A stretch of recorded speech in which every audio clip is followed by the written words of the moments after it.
And once again, a huge shout out to all of our financial supporters, all the community members. You all know who you are. Our 87.8 Survivor Clubs, your names are on the screen there. You're growing and growing every week, which is an absolute pleasure. It means we're doing something right, and we're going to keep on doing it right for all of you all. But a special shout out to our podcast bosses, Kenny Baker, 26 months now. You're a fucking legend, mate. And Synamann, 19 months. Can't thank you enough, buddy. And a big, big shout out to our new member, our live show Chad, Roger Roaster, 1 month. Thank you so much. All of you are legends who help the shows go on each and every week. Thank you all for your support, even just by watching or listening, and we hope you enjoy this week's show. And we are live in 5, 4, 3, 2, 1. And episode 162 of the DayZ Podcast.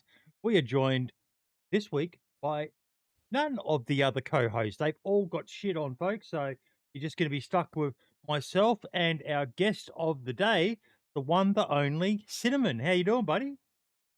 Doing well, mate. Doing well. Thanks for bringing us along, buddy. Happy to, mate. That's just kind of how I like getting people on, particularly people that I'm aware of, and mate, your YouTube's blowing up, buddy. It's getting there, yeah. Look, it's a funny system, YouTube, eh? Like, it's quite cool how you can do it, and some days, mate, you can be pretty good. Some days you can be pretty bloody crap, and I know the biggest video I think I had was by accident, to be honest with you, and that's really when I started to go, okay, hang on, there might be something a little bit more to this, so it's like fishing, I reckon. Metric, I think, mate, is honestly your subscriber count. You know, you can have a great video that blows up and all the rest of it, but when I saw that you were on 4,000, and like, I think when I first started following you, mate, you were maybe double digits or a couple of hundred at most. Would that be right? Yeah, it'd be close to it, mate. I actually didn't really do YouTube, to be honest with you. I didn't actually, didn't have a lot of understanding. Like, I think a lot of people when they start out, there's not a lot of, and I could be totally wrong, but there's not a lot of, I suppose, knowledge that you can grab hold of straight away unless you actually go doing the research yourself. So yeah, look, I was barely even on YouTube. I think I was using it just to watch more than anything else.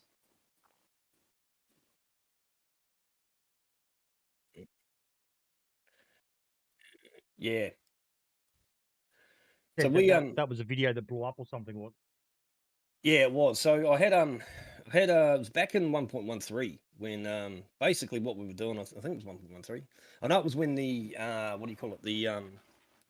When the gas came out, when the gas zone started coming out the first time. And Wobo actually, I did yeah, airstrike, yeah, and that was to be fair, it was done on Xbox. It was filmed on Xbox. And look, I just put it out because it was literally the first time, obviously, I think anybody really even seen it. It was just timing, mate, really, to be fair. Like, a good video can be good timing more than anything else. Yeah. That was the key to it, I suppose. And yes, folks, I have shaved the beard, but it's only a temporary thing. I was getting a bit scruffy, and I got the clippers out to fix it up, and I went a bit too far, so I just said, fuck it. Boydie, turn off your mic filters in OBS. It's cutting out your audio. Okay. I don't know if that's airstrikes or what, but that is fucking cool. Just hit that, see what it's like. Okay, how's that audio now? I just turned off the noise gate. So the field hospital definitely looks fucking sick. Is that better? And I don't know if someone is firing a flare, but there was a flare going up and then an explosion. Yep. Oh, yeah, no, it's the... There it is. There's the airstrike. Yeah. I noticed a lot of servers turn them off, and I don't know. I think they're great. I do. Yeah, it's an organic, dynamic event that just. Fucking hell. Listen to you swearing like a bloody trooper. Yeah, look, Mate, so yeah, I think that's nuts. probably my biggest thing as well. The Like, I need to, explosion I keep forgetting alone is fucking half the time that I'm awesome. doing stuff, Like, and naturally it just comes out. that's Um, mental, eh? I know the old lady be smacking the crap out of us if she was still around, mate. Put it that way. So I think I'm catching up for lost time. But yeah, look, it's one thing I've noticed myself too. I'm like, damn, I didn't realise I smear that much. You know, it just becomes second nature, unfortunately, which isn't necessarily the best. Yep. So, mate, back a bit now. I got a bit sidetracked there with your YouTube channel. You said you've been living in Australia now 20 years, mate. What made you move from land of the long Yeah, white cloud to bloody Australia? Bougainville. Yeah, well, look, I'll tell you, it's not much difference to be honest with you. I suppose, look, it's most Kiwis will probably tell you the same thing. I think, you know, and it's not far wrong. Like, opportunity here is 10 times more than back home. Yep. Money, obviously, as well. If I didn't say money, I'd be full of shit personally. But you know, money over here, hands down, far better than over in New Zealand. It's it was more opportunity for the kids as well. Like, I had a 4-year-old at the time, Yep. myself and the partner. You know, looked at it and went, well, look, we've been through this already ourselves, so we really want to put her through the same thing as well. And I was playing. Not a lot of people probably know this, but I was playing A grade footy. So I was playing Prem footy, and I had an opportunity to come over here and play it as well. So there are about League 4 or 5 footy? different things that. No, soccer, mate.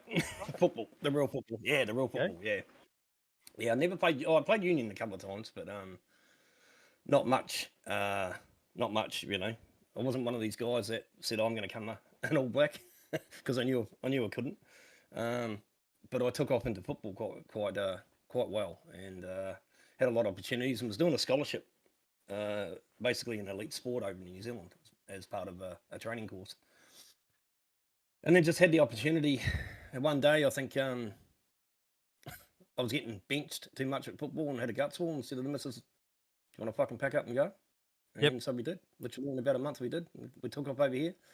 Had my brother who'd been over here around about 10 years, and we come over, mate, with about $1,300 in my pocket, and a partner and a kid, and yeah, pretty much put on the ground. Went, okay, let's go. So Do you go it's back home often, or do you consider this home now? no, this is home. Yeah, definitely. Yep. Like home, it's stupid. Like home's home, obviously. New Zealand's always a place where I was and where I come from. Yep. You know, like us Kiwis are a little bit different to most people. We do have that sort of we call it mana. So we have the thing called pride or mana or heart. And you know, like our heritage is pretty important to us in regards Yep. to how you grow up. I haven't been back. I've never been back. There's not. It's not that there's no reason to go back there. There's just no. So are you actually Maori or just No. So I'm pretty much, believe it or not, I'm Scottish. I'm Yep. born in New Zealand. Only family member to be born in New Zealand. The rest are Scottish. So I've got a lot of uncles and aunts and that type of thing by marriage that are Maori, and just sort of fell with it that way, really. And One it's of a the bit things tricky. I've been chatting with another Aussie Murray mate quite a bit about. You know, Yeah. we've got the vote for the Voice here in Australia, and I know it's getting a Yes. little bit off track here, but one of the things I Yeah. said to him is that it's starting to turn around a bit, which is great to see.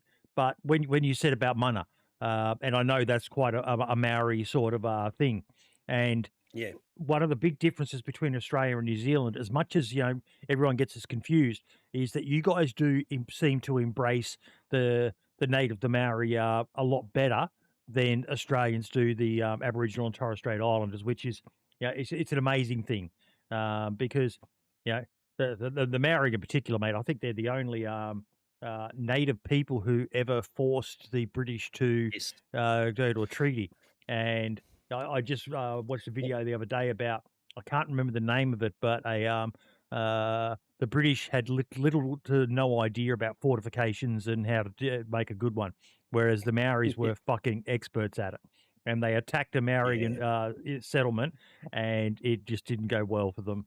They No. yeah. No, they didn't.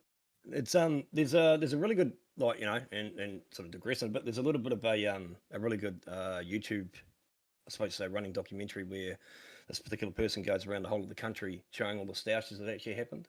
Yep. And what a lot of people don't realise, like, it wasn't always that way. It wasn't always accepted technically. Like, it was there. We do it probably better than most countries, I suppose, in the world. And it's a shame too. Especially a lot of British, occupied countries. Let's face it. The Definitely. Brits weren't the greatest colonials, but they were damn good at it. They're fucking everywhere, but Yeah, they were. yeah, they Yeah, didn't have the and greatest legacy with a lot of the countries that they. not at all. How do we word it politely? That they brought civilization to. Yeah, re-civilize the world the right way or something. Yeah, it's yeah, and it's funny if you ever get, anybody ever gets a chance to go over there and wants to have a little bit of a look. If you look at certain areas and the certain parts of the islands, there is actual places identifying where some of the war took place, and the scale of it's quite underestimated. I think what actually happened as well, and it makes. I think once you get both Indigenous and obviously non-Indigenous sides together in your actual country, it unites the country a hell of a lot more than it divides it. So Yeah. it's one thing I think, unfortunately, Australia don't do it good. They are starting to change it, which is really cool to see. Yep. It's almost like embarrassed, and no disrespect, it's almost like they're embarrassed by it. Now they're still sort of starting to take it and embrace it a bit more. And I think if anything, all it really would do would strengthen you. So, it's crazy not to, basically, eh?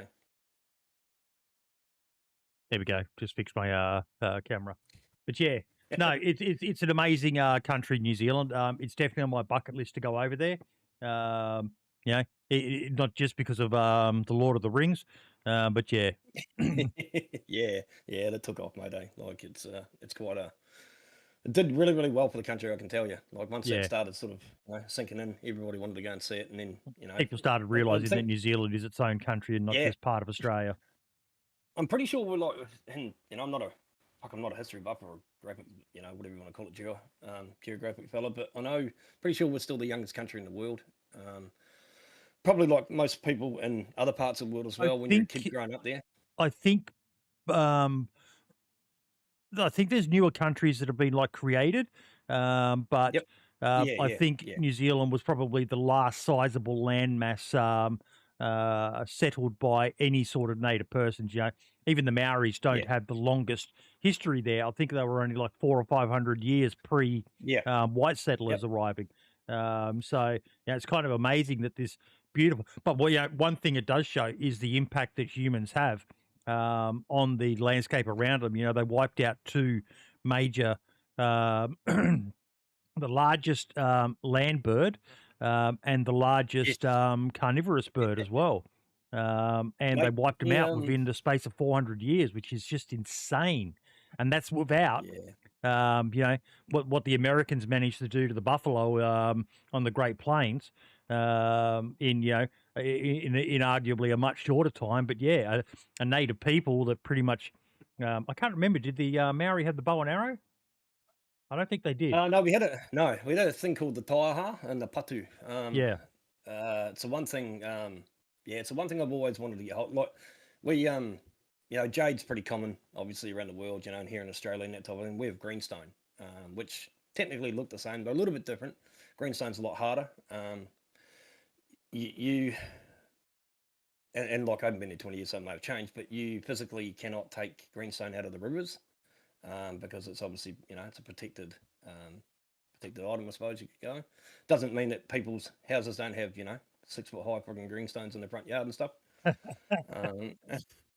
they have a thing called a patu, which was a club, and it's realistically used just to do damage with. And look, if you want to actually see what it's about, there's a subtitled movie called Deadlands, and that sort of gives you a bit of a indication of how man, there's only one movie you need to watch to learn. You know where I'm going, don't you? I do straight away. Yeah, I do. Yeah, and look, it's a crazy Uncle fucking bully. Yeah, mate. What a movie, though. What a movie. Oh yeah. Yeah, look, it was powerful. For those who don't get the reference, we're talking about probably one of the most famous New Zealand movies of all time, Once Were Warriors. And it's a fantastic look into um, the good and the bad side of Maori culture these days. In that they've got so much pride, but like a lot of Indigenous cultures, they've really struggled with a rapid conversion to a modern civilization. And Yeah. well, Jake the Muss, that was his name, Jake the Muss. Yeah. What a character! Yeah. What a Timmy character! Morrison, mate. Yep. He Timmy was the guy Morrison. who played the original Stormtrooper in the more modern Star Wars series, the one that they based all the clones off of. Yeah, Uh, he's the son of Boba Fett's son of father, Jango Fett. that's it. Jango Yeah, Fett. yeah. That's it. Jingle Fett, that's it. Yep. And he's actually the son of Sir Howard Morrison, one of our great icons over there as well. So Yep. come from good royalty, you could say as well. But yeah, look, it's God, it's a movie that every Kiwi probably can say about, clearly, like, every country has the same thing. That stuff that goes on anywhere, realistically, just in different forms, I suppose, as well. But for it to come out and actually highlight that, a lot of stuff over there was pushed under the rug, I suppose. It wasn't meant to be seen. And that really blew the lid off it quite well, and caused a lot of reform as well, which is good. It's good to see a little bit of change in the country where they went, okay, we're not going to accept this shit anymore. Let's change it. Yeah. You know, Hopefully, we can see something like that happen here in Australia as well to help, Yeah. address a lot of the issues that our people have. But let's get back to a more positive Yeah, topic, right. mate. We are here to talk about DayZ. Now, you have a very long history with the game. You, in your bio, Yes. you were saying you started with DayZ Mod, then realized that your computer. I love the way you worded it. That you were lucky to get 20 frames per second just looking down at the ground whilst running. So you stopped playing and started watching the greats like Frankie and so on. And then Yep. when DayZ came out on console, you were able to get back into it. So that was a long gap between the mod and being able to play Yes. DayZ again. What was it Yeah. like for you, having had an experience playing the mod on PC and then playing on console? What was that must have been a massive like head fuck it to begin with. Yeah. But how did you go with getting used to it?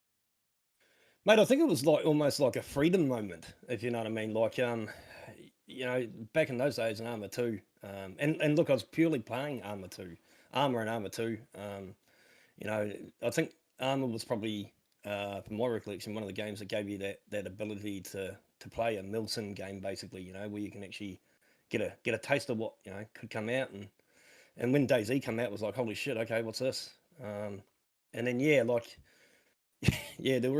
was always the issues of not having enough frame rate. Always things, like takes you 9 hours to get from one side to the other sort of thing. And I just thought, it's not going to really work anymore. I have to wait till I get a decent PC, and was lucky enough to be able to catch Frankie and that and catch the guys who were playing it. And I think the beauty of it is, you live through them while they're playing as well, and what videos they're putting out. And then when I heard when it was coming out in console, mate, it's like, okay, well, look, I can definitely get a console that's no dramas. And yeah, like, it was different when it came out on console too. Like, it wasn't obviously perfect. Like, nothing's going to be perfect. But it was a good rebonding moment, I suppose you could say, with a game that, I knew I was going to enjoy. And Did you have any reservations going into it? Like, I still have not played DayZ on console. I can't bring myself to it. I've watched people streaming it. I've watched you stream it and stuff like that. And I'm constantly in awe that people are able to play. Like, I struggle to play the game fucking well with a keyboard and mouse. I don't know how people play with a controller. Like, there's so many things you have to be doing in DayZ and how you can play it with a controller. But I watch some people, and I swear to God, mate, they must have fucking 4 hands and 4 different controllers, like one-handed special controllers or something, because they're just Yeah, I agree. Look, it's a detriment to them, man. It shows you their skill because, like, obviously, it didn't come out with mouse and keyboard to start with. It was always controller. I think probably because you're playing Xbox already, you're used to the controller within reason as well. I have gone back a couple of times that, I try to get over and play with the lads that are there that not a completely over on PC yet. And trust me, I'll pick up a controller, mate. It's like I've got 2 left hands. I'm that friggin' bad at it. that I'm sort of a fish out of water really, and I think we just overlooked it really. To be fair, we just went, okay, we've got the game. It doesn't matter what we need to to do it. We'll play it, and we just adapted to it as well. But I can tell you now, mate. Like I think you and I are in the same boat. It'd be like a man with 2 left feet walking around, no idea what I'm doing. So you don't play on console anymore? No, I do, man. I do. Yeah, I get over. okay. I get over when I can, and I think that's sort of the thing with console is, I suppose with PC as well. You make good mates. Like there are mates there that are yeah, and I think this is the beauty of DayZ personally. There is no restrictions on being friends with someone. It's only you that restricts it really, and you get mates around the world, and that's one of the things I think that really blew me away was the love of the game to start with, and also the people that actually generally want to play with each other, to enjoy it as well. So I do get on it. Obviously, I'm lucky that there are people around me, like I mentioned in the bio, like Glug the Bear Slayer, who we've been talking, and I've said it a few times in the streams where I'd love to be able to have the financial gains to be able to actually help people get across from console to PC if they want to, and yeah, it's nice to go back home, mate. It's like a homecoming every now and then, get over there and touch base with it, and look, it's come a hell of a long way too. It needs to go a lot further, but it's come a hell of a long way, and I can't not play it. It's where I started. It was where the bread and butter started from, and yeah, pretty much probably solidified my love for DayZ more than anything else, to be fair. Yep. Sorry, we just got to do a quick shout out. We've got Lad in chat. I know, Eddie. he posted up. He actually got to go to the DayZ office in Prague, and looks like they took him out to Tizzy as well. He's got some photos up on Twitter of him. See if I can find it. You're a legend, lad. Mate, well done. It's sort of a dream for most people, isn't it? Really get over there and have a look. No, it doesn't look like he's put him onto Twitter yet, but he's got a photo of him in the lab. But there are some in the Discord. So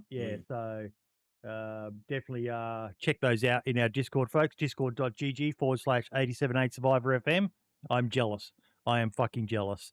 Hey, Josie, how you doing, buddy? I've got to lock you in with a time to come on the show, mate. I'm loving some of the content you've got on your channel. But yeah, lad said it was stinking fucking hot as well, so he almost died. Yeah. Oh, shit.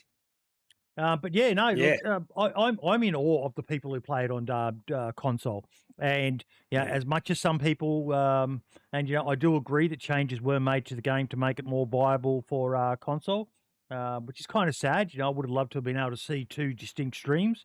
One working on PC to keep it as varied as PC can do, but without console. Who knows whether DayZ would have still been viable? I don't think. I'd actually be curious to see how many more copies they've sold. I know that figure's sort of out there, so we'll have to try and work that out. Like how many figures have been sold since the massive amount of sales when standalone was first announced. But the money that comes in from console, like what's the player base like here in Australia for you as a console player? Yeah, pretty good. Like, there's probably like PC. There are certain. Actually, I'll say there were certain servers that people played. Clearly, like there were obviously ones that were popular, ones that everybody sort of went to for certain types of style or gameplay. Not so much now. Like obviously, when DayZ made it available for people to start using the JSON files and stuff to create stuff, that opened console up a hell of a lot more and actually allowed the guys who are the real fucking talented people that can create stuff to actually get in and change it up a bit. And whilst the biggest gripe on console out of anything, mate, is just the fact that there's not enough maps technically. We've still made do with the 2 that we've got, and obviously with modding, and you can't say modding obviously in the correct scheme, but adjusting, I suppose, would be the better way to say it. Adjusting the map to be a little bit different to what we're used to has certainly helped keep it going. We're sort of, and you'll know this as well, mate, we're sort of limited here in Australia and probably NZ. We don't get a lot of servers over here that we can, really jump into and play. And, I think PC, mate, I could name 2 pretty much straight away that are the be all end all sort of thing where, we know where you can go and congregate and catch up and sort of play. But, There is a yeah. few more. Like here in Australia, Yeah. you've got DayZ Down Under, you've got 1SK rearmed. Northman have got a new one. There you go. There's True Survival. The one I've been playing lately, Banov as fuck, and Cold as fuck Namolsk. Yeah. So yeah, It's good there to is a see. few, but Yeah. yeah, we're very diluted though. We can't have too many, and there are a lot of servers. It's just not enough of a player base to support the No, amount of servers that are out there. not at all. And I think, that's the real issue in it, like population, and I think it's the thing that people need to overlook really as well. Like, just get on and try. How do you know you're going to like a server unless you actually have a crack on it? You don't necessarily look at the number of people that are on there. Look at what the actual server is and what it's about. I think it makes a big difference, eh? It does. So one other thing I wanted to talk to you about, which and I've got it in the thumbnail.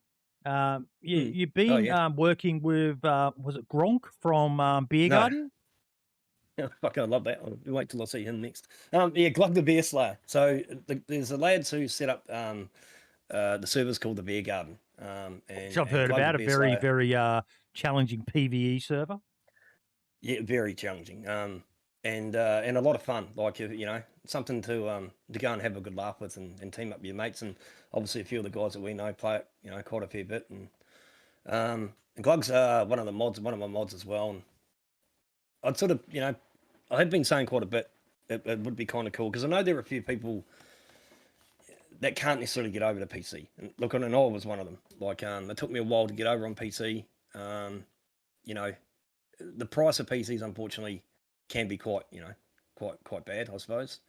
It has changed a bit now, where they're actually getting a lot more affordable as well. But we sort of cottoned on to an idea. I had been saying in the stream, look, I'd love to get, you guys over. If there's a way that the channel can do it for you, we'll certainly do it that way. Like, I don't know how I'm going to do it. We'll suss it out. And Glug reached out. Obviously, I checked him in stream and sometimes off as well. And sent through, I suppose you can call it a mini PC idea. And pretty much from that, it sort of started to build a little bit more momentum. I think we've done 3 people that have come across the PC from console.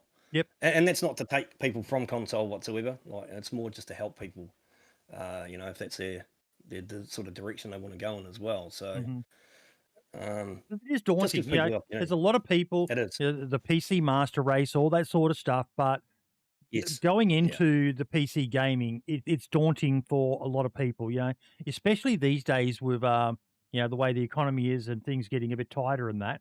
You Definitely. could, like, I've got a 2080 in mine. Or I think it's a 2080 Ti. I'm not sure. I don't pay too much attention to that all sort of stuff. But I know there are people out there still playing DayZ on 1080s, if not older graphics cards. You don't need to go all in with the latest high tech, all singing, all dancing, and you can still run DayZ in pretty decent graphics. So it's great to have people like yourself who are helping and guiding console players who do want to take that step up to the PC master race with what they need, because it could be a money pit getting a good gaming PC. Yeah, 100%, man. Like, I was running 1650, graphics card, and to be honest with you, I think unless you keep up with the information that you need, it's all fucking double Dutch or another language, really. To be fair, it's a scary thought, really.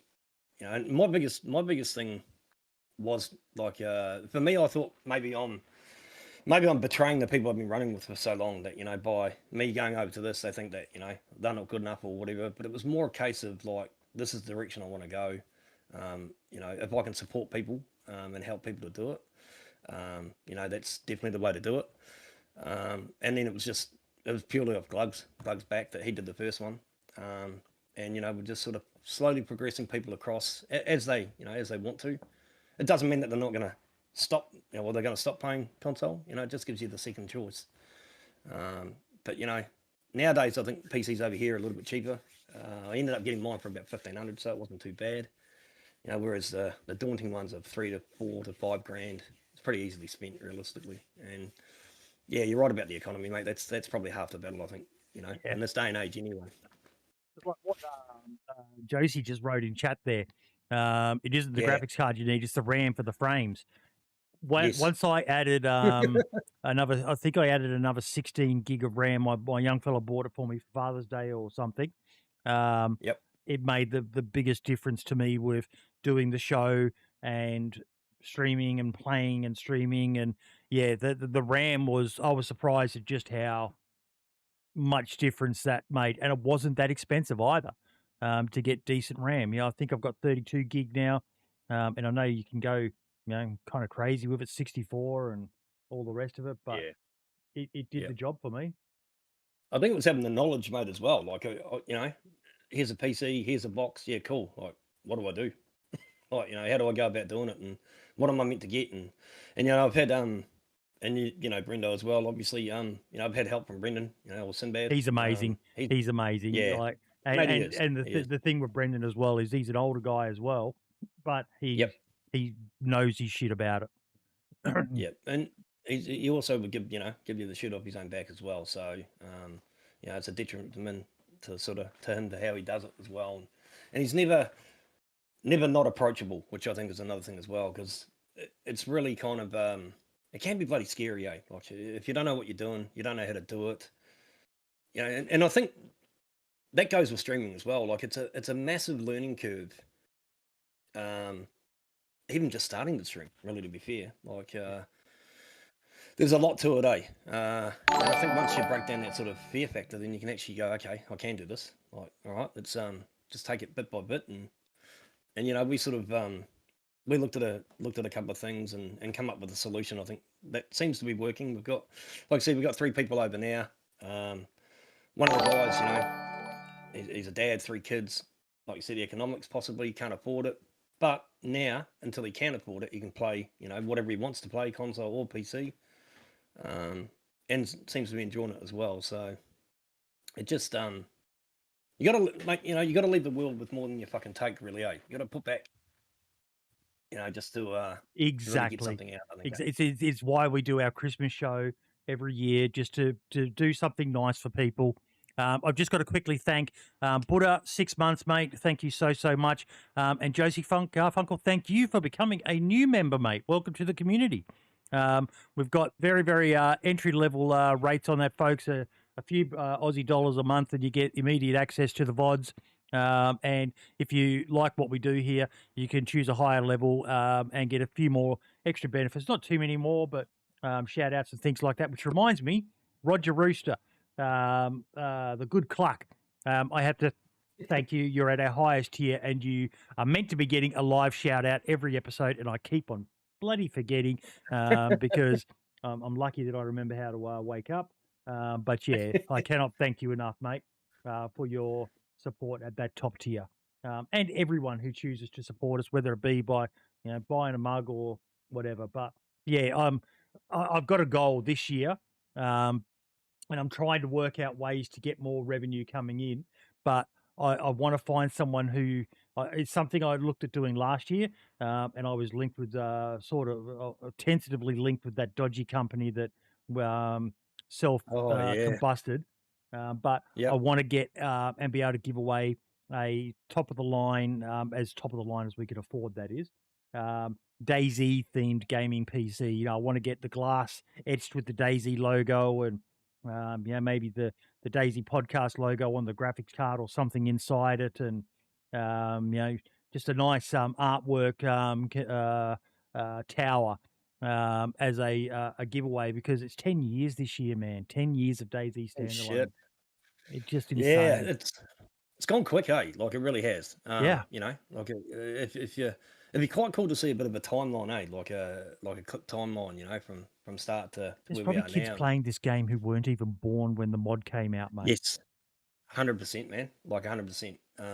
Yeah, or I had no idea that there was a friggin' mod as well. So, I'm actually, I think from what I see, most people seem to have jumped on probably around about 3 to 4 years ago. Seems to be where the big sort of uptake could be as well. You've got us old buggers here have been dicking around with it for quite some time, and I say it quite a bit. It's the days of where you break a fucking leg and it takes you all day just to crawl across the map to try and find a stick of morphine to try and be able to walk Yep. again. So it's definitely in a better spot than it's ever been, and this is why it is what it is. And there's no other fucking game like it. Like, there's a lot of games that try to be like it, but there's no other game like it.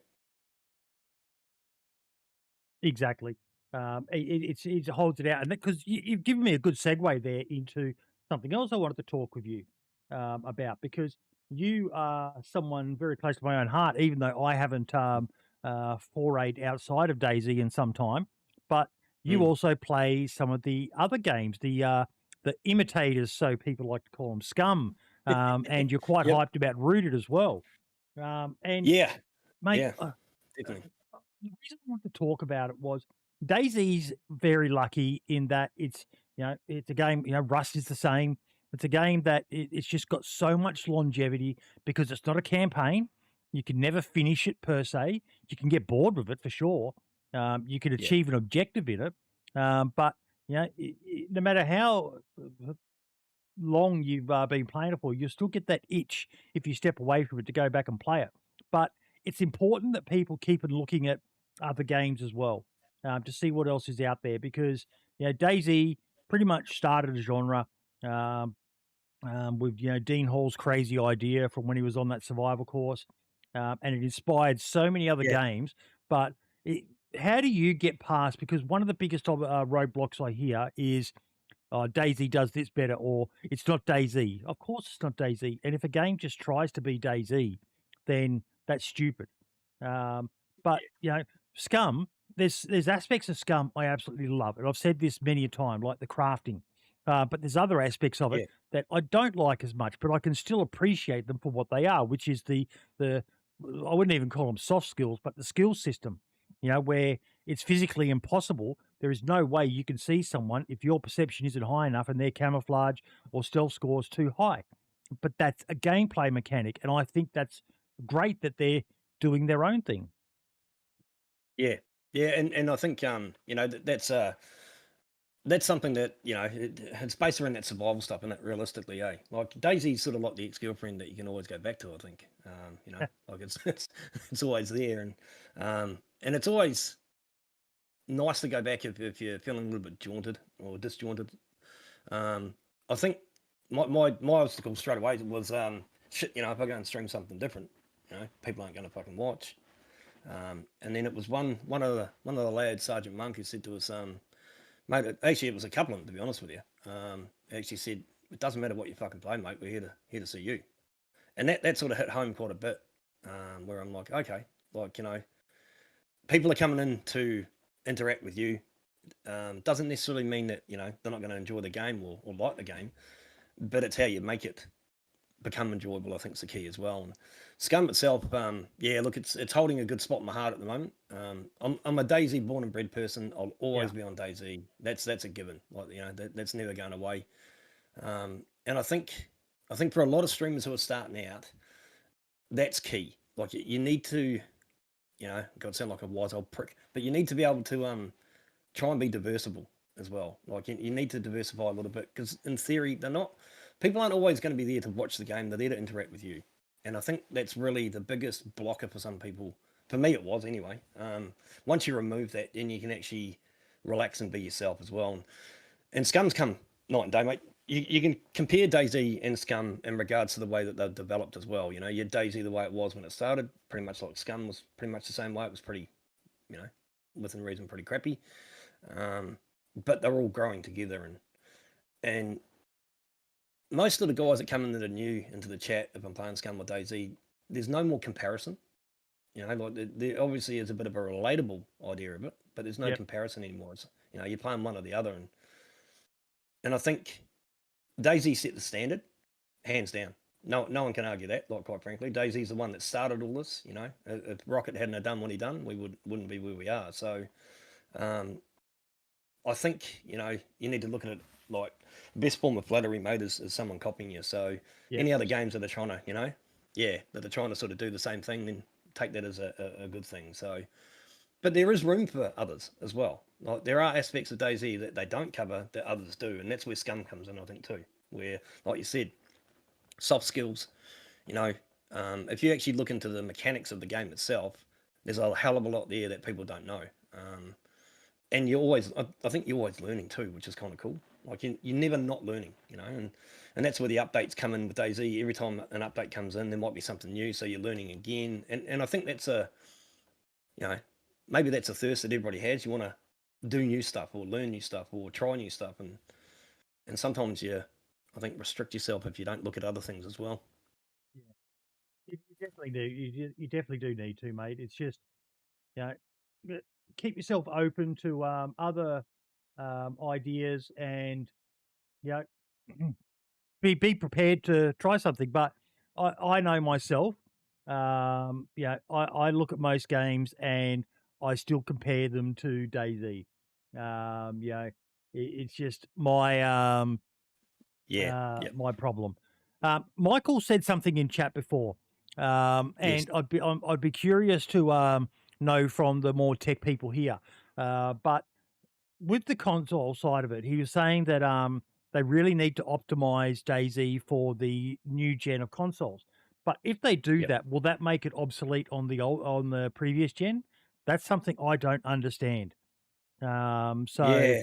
if there's someone in If chat who understands that better than me, because I do think there's an obligation that if you start a game on a console, unless you go to another version of it, it's unfair to remove it because not everyone can afford a new console. You know, yeah, they're not cheap, especially like we said before. You know, things are getting a bit more tight these days. But yeah, you've got to be careful. yeah, you do, and you know, you got to wonder the grand scheme. They brought out obviously the X and the S systems. You know, the series that come out recently. You know, to obviously look for that next level gaming. You know, that okay, this is the future progression. This is how we're going to go. Um, and you know, are they happy to leave stuff behind? Is probably the real question. You know, like, are you happy to lose out on things as well? But I definitely think they need to optimize it. I mean, look at Reforger. Armor Reforger is leaps and bounds different, obviously, on an X and an S series compared to, you know, if you try to play it on an Xbox One or a One S, which, you know, wouldn't run anyway. So um, maybe they need to bite the bullet and just go, yeah, let's do it.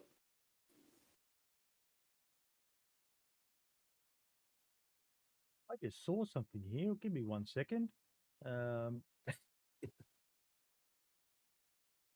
60 million. Yeah, that's insane. yeah, it's going to be a tough a tough decision for them. Um, But I can sort of revert that back in the way that The Last of Us is probably the real eye opener. The Last of Us, when they ported that over to PC, that was horrendous. Like it was horrible. You know, it started on console, then come over to PC, and you know, when that first sort of got released, it was probably one of the worst sort of situations you could be in, realistically. And that's sort of the opposite, really, isn't it? You know.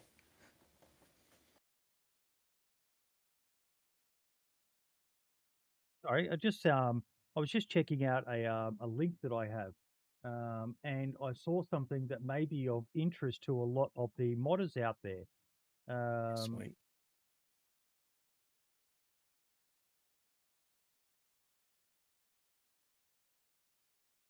Yeah, I think we're sort of, you know, I think on console we're waiting for that next aha moment, really, eh? yeah, definitely. So, Humble Bundle have got a pretty cool package, the complete Blender 3D modeling online course mega bundle. Um, and I know that that's something that a lot of the modders use to make things like buildings and stuff like that. Blender. So yeah, that's a pretty impressive little package there.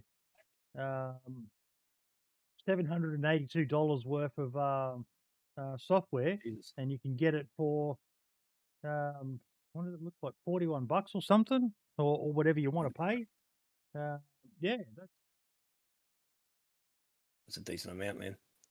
especially if you're gonna, like one of the lads, DayZ Philosophy, he's starting to get into that side of things. So to stop the streaming side, wants to get into that modding or terrain building sort of stuff. And I think that's a beauty too. Like, you obviously see a lot of people that are bringing out new maps every now and then, and Bitterroot's a prime example, mate, where you're going with your passion and creating something that's really, really, off the charts realistically for what it is too. So, yeah, maybe it's become more available recently, isn't it? Like it's more out there. I'm a pro of a blender when it comes to frozen margaritas, that is.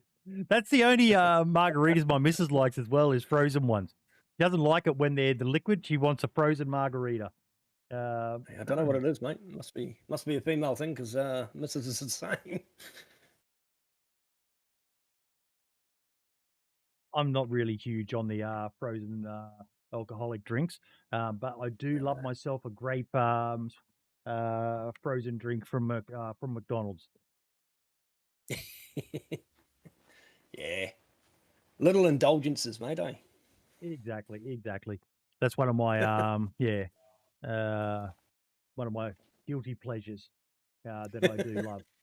But yeah, mate. So how is your streaming journey going? Because you're regular as mate. You're always online. What's your community growth been like? Like we talked earlier about your YouTube channel, and how Yeah. 4,000 subscribers, mate. That's no mean feat. Yeah, and I'm probably ignorant to it, realistically, to be fair. I use obviously Video IQ, which if people don't use Video IQ, It's so good, isn't it's it? fucking yeah. And anybody out there who's sort of in that phase of little bit of a struggle, or how do I do this or that, I'd encourage you to go and have a look at Video IQ. It does give you. I'm not really a stats man, mate. Like I'm not that fucking intelligent, to be fair, to be able to decipher shit. But they make it really easy. And it certainly They do. certainly helps. Like it gives you obviously the best sort of solution for what you're doing at the time as well. So yeah, like I used to be worried about, numbers and shit like that, but I just realised like it doesn't matter about the numbers. Like I try to be as regular as I can be. Like most people, mate, I get the shits. You get the stage where you sort of get the old, just don't have the mentality for it, or maybe I'm a little bit like. For me, it's personal. Like I and the missus will laugh at this, because she it's constantly, yeah, go live, and like I can't, I just don't have it. I mean, she's like, oh, whatever. But until you're actually doing it, I think it's more a case of if I can't put out the best that I can do, then I won't go live. Like I want to make sure that I'm People putting. need to learn that, mate. Like it. I mean, it hurts me not to go live. Put it that way. But I don't want to just go live for the sake of going live. I think I've got people that come in and watch me that pay.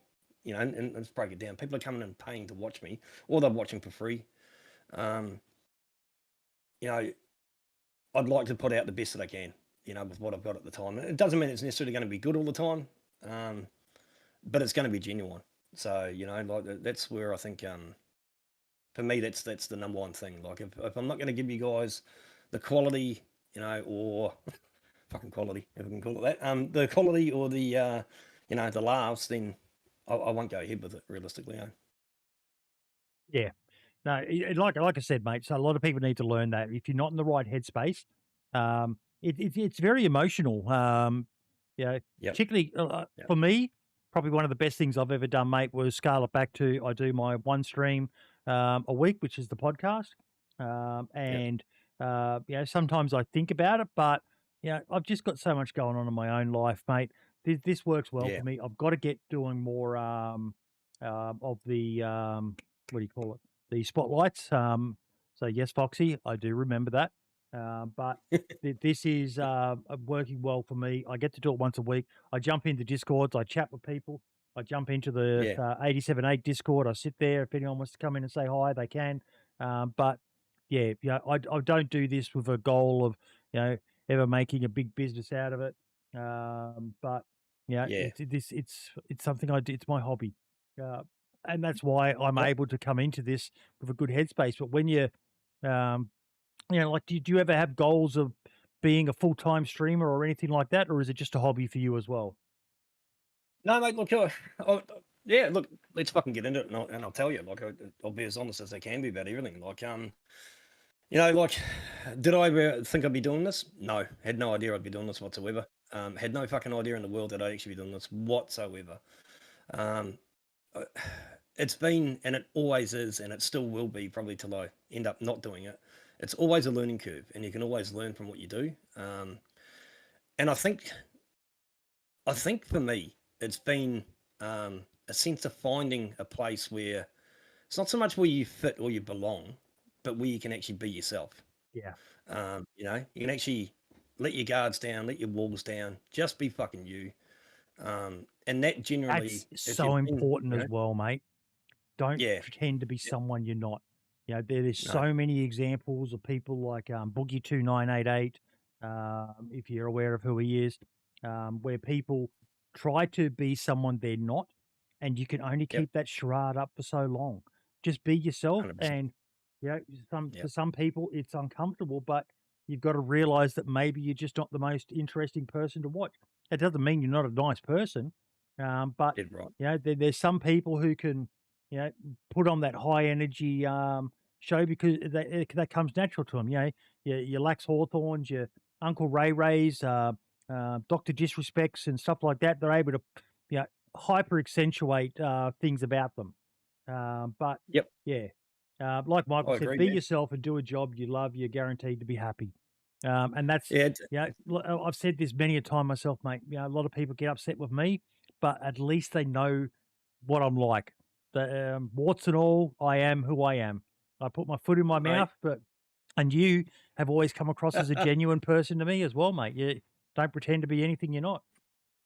I can't be, mate. It's so much fucking cheaper and easier being yourself, man. So why bother? Like, um, It's all about that mana. realistically, yeah, and like, and this will sound probably stupid as well, I suppose. Like, I view it from this point of view. Like, I've got kids, right? The kids know who I am. Kids know I'm doing what I'm doing.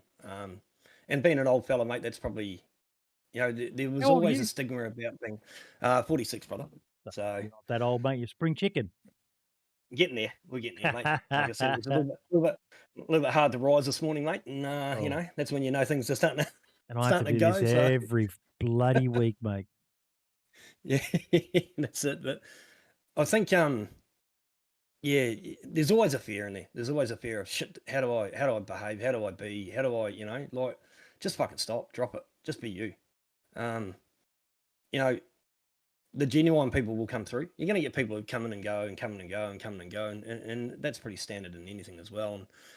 And I think like what Michael said there, I think if you're able to find a lifestyle, it isn't a job. It's just what you do, and that transgress through what you're streaming and how you're streaming as well.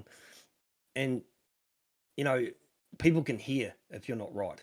Like, if you're not right within yourself, um, things can be off, obviously, and rather than force yourself to do something, take a day. It's only a day. Like, regardless if you're chasing partnership and shit like that, and chasing all these other things, and like I managed to achieve like partnership on Twitch pretty quickly, and that's due to a particular streamer raiding me a couple of times, mate, on console, and that really blew it up big time. And I've had and I had discussions with myself about this regularly, mate, where I kick myself in the ass a bit, but then I sort of go back to why I didn't. So I got offered a Facebook partnership and shit, getting paid to do what I wanted to do. Yeah. I was only probably 8 to 9 months into streaming. Had no fucking idea what I was doing, to be honest with you. I think for any streamer, 1 to 2 years, I think, is where you start to sort of find your groove a bit more as well. You're sort of settling in a bit more, and you probably developed a lot more skills that you didn't realize you've actually developed as well. And look, I turned that down. So it's I don't know. It's a toll. There is a toll of it, eh? Like there is always a toll of it.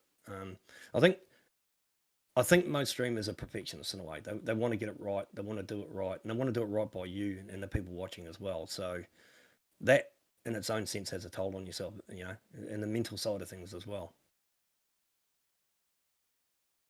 Again, I have to chuckle at what Michael just wrote in the chat. Yeah, did right.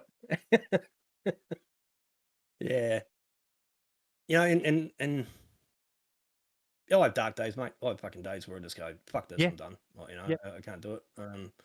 You know, and then I have days where in real life takes over, and I have to fucking, you know, front up and do that shit as well. And would I love to go full time? Like I obviously I left my job in March, and I've been sort of plugging away at it, you know, since then.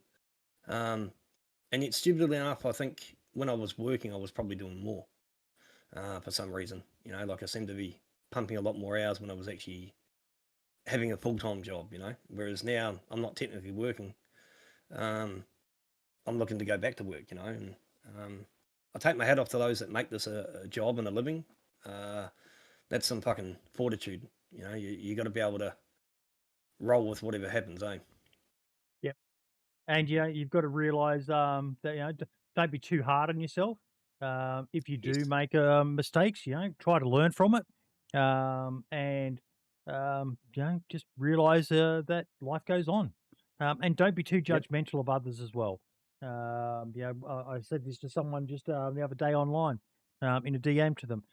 Try not to hold others to your own standards. You'll generally, for the most part, be constantly let down. And Yeah. Michael's right there. A good streamer will help their audience feel better. 100%.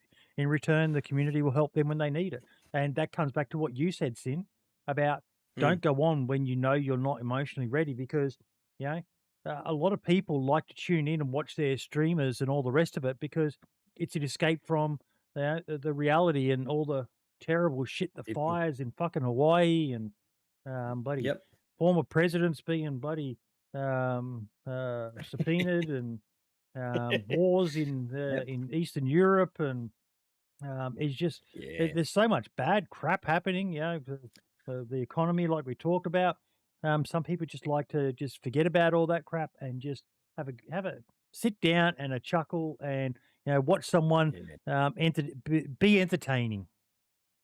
See, and this is the thing too. Like, you know, the people are giving up their biggest fucking commodity or biggest thing, and that's their time. And time's something you can't get back. So, you know, it's I wanna create an atmosphere where people can just fucking unwind. And you know, there's no greater gift than someone putting a message in chat saying, mate, you know, I appreciate you giving me a bit of an escape for the 4 hours or five, whatever hours you're on, you know. That to me, I think, is more the reward than anything else, realistically, as well. So, you know, you can say we got in this to do it for money and stuff. Like, you know, realistically, you know, unless you're really, really up there, you know, monetary is probably not going to be the biggest of things that'll come in, but gratitude, time, and thanks will be. So, you know, I wouldn't put out what I wouldn't want back, you know. Yep. And that's sort of where, you know, you have dickheads that come in, you have dickheads that go. Look, that's just a part of life. But generally, you have your base of people that come in, and you know them, and they know you, you know, and that's that connection, I think, as well. So, yeah, I'm not a fucking spiritualist or shit like that, you know. There's no mumbo jumbo sort of stuff going on, but I'm a bloke who, for some reason, decided to stream, and I enjoy what I do, and I hope anybody that pops in enjoys what they see as well, and you know, and feel free to be able to enjoy themselves as well. And whatever works to keep you motivated, Yep, keep doing it. That's the definitely. other big thing as well, folks. Just do what you. Because let's be real, mate. Your hardest critic is yourself. So Yes. you know, you've only got to beat yourself, basically, eh? You know, if you're beating yourself every day, and that sounds really fucking bad now. I just realised I said that. But if you're beating yourself every day, you're doing all right. Yep. Now we've got a topic to talk about this week, mate. Yeah, Let me sweet. jump back Let's do to it. the list. Now, obviously, we talked about it a bit before, but Mm. our boy Lad getting himself Yes. over to the office there. Ooh. Let me. Click on When do we get a business card, mate? Huh?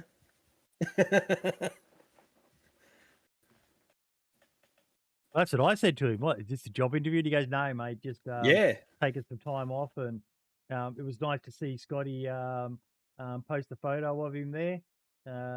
But yeah, I am so jealous. I am so jealous. You know, it's a dream for me one day to go there and get to go to all the different locations around, you know, Tizzy, and sadly the airport got destroyed in the war in Ukraine. That Yeah. the northeast airfield is, but the building there is based on. But yeah, you know, there's so Green Mountain, that infamous Red Barn, the one at Starry, Savoy there, and you know, the church, and I would be. You should be jealous. Get fucked, he says in chat. Yeah, cheeky bugger. But I said to the lad he should apply for the community manager job because um, he he's well connected in the community. But the other thing I love is that he's well connected with the modders, who, you know, we see a lot of content creators get shared in the community spotlight each week and that. But Mm. you know, I would love to see more of the modding, and not just the PC modding, but you know, the console stuff as well. Yeah. You know, like Definitely. what Dom was able to port the up map over to console for everyone. And that's just been going gangbusters. I know he just released version 2.0 of that. But yeah, it'd be great to have someone with potentially, you know, I don't know much about what Scotty's knowledge of the tech side of it is, but he said he's not really interested in that role. But yeah, but it'll be a foot in the door, mate. A foot in the door. Yeah, opportunity, isn't it? Mm-hmm. I think also, you know, modders are probably, let's be real, they're the backbone at the moment, eh? Server owners obviously the heart, modders are the backbone. You know, the work that those guys do and server owners do is fucking relentless. Like, you know, these are people who put their time and their money into something for you. You know, it's not, I mean, you're going to get ones that have ego, I understand that, but I would say 9 out of 10 of them are doing it out of the goodness of their own fucking heart because they love the game. They want to bring something for you to That's an enjoy and interesting play. analogy.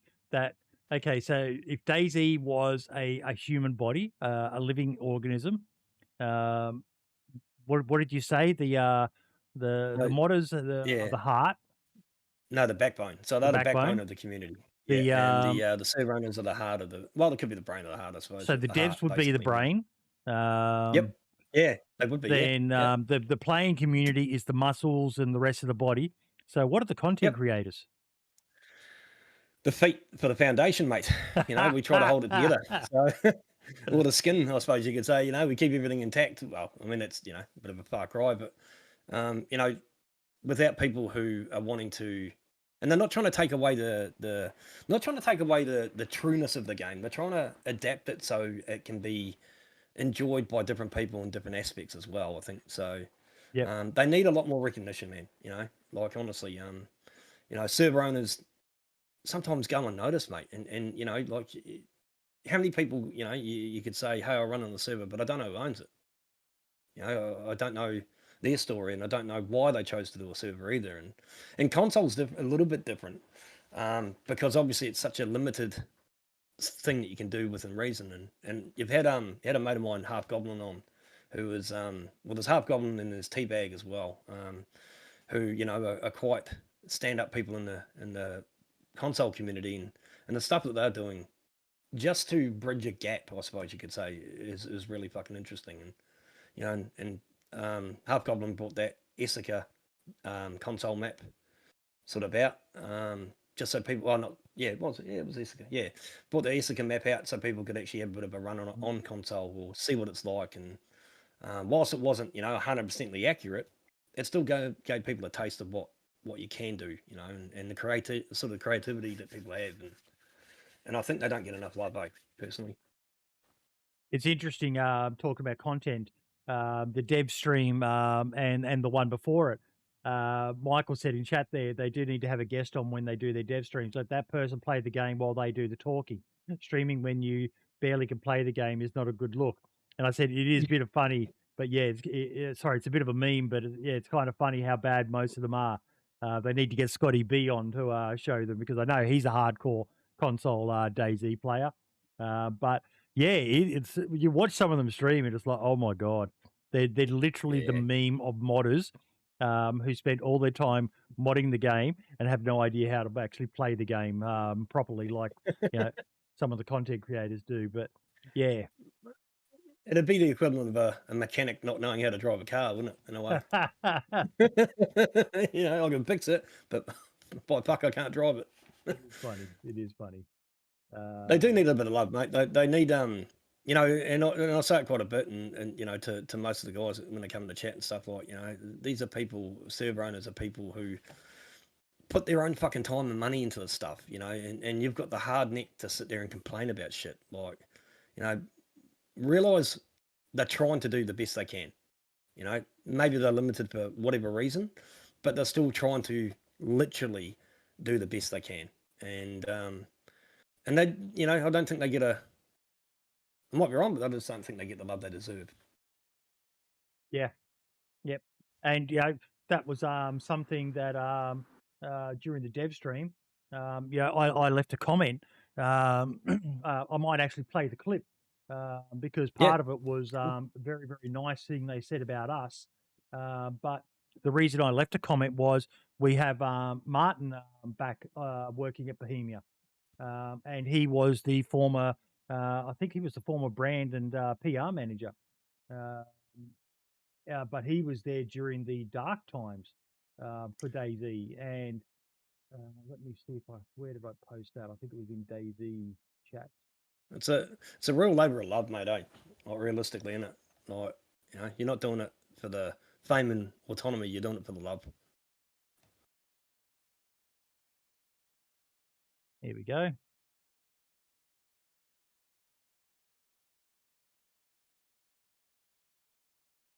So, Yeah.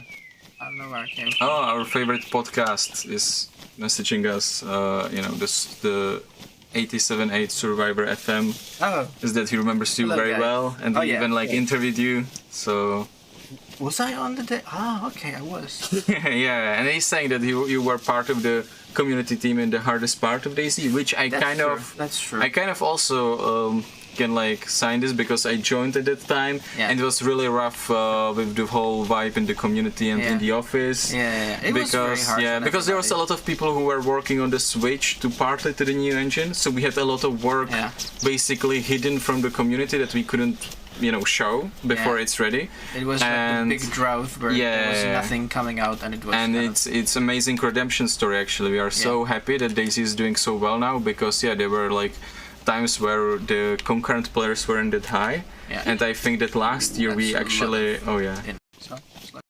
But it was it must have been hard for them working during that period, Sin, because that was definitely. But it's good to see Martin back there.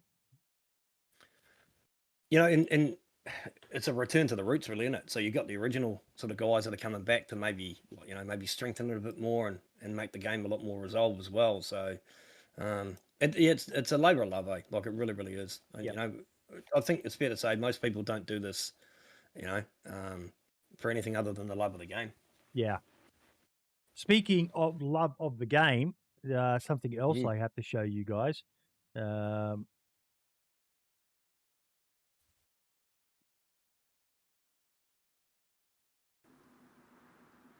It's going to get over that smooth baby skin, mate, I'll tell you. Are you watching the stream I'm sharing? Yeah, just watching it now, mate. I think I'm a little bit delayed, but yeah, watching it now. Ooh, what's this?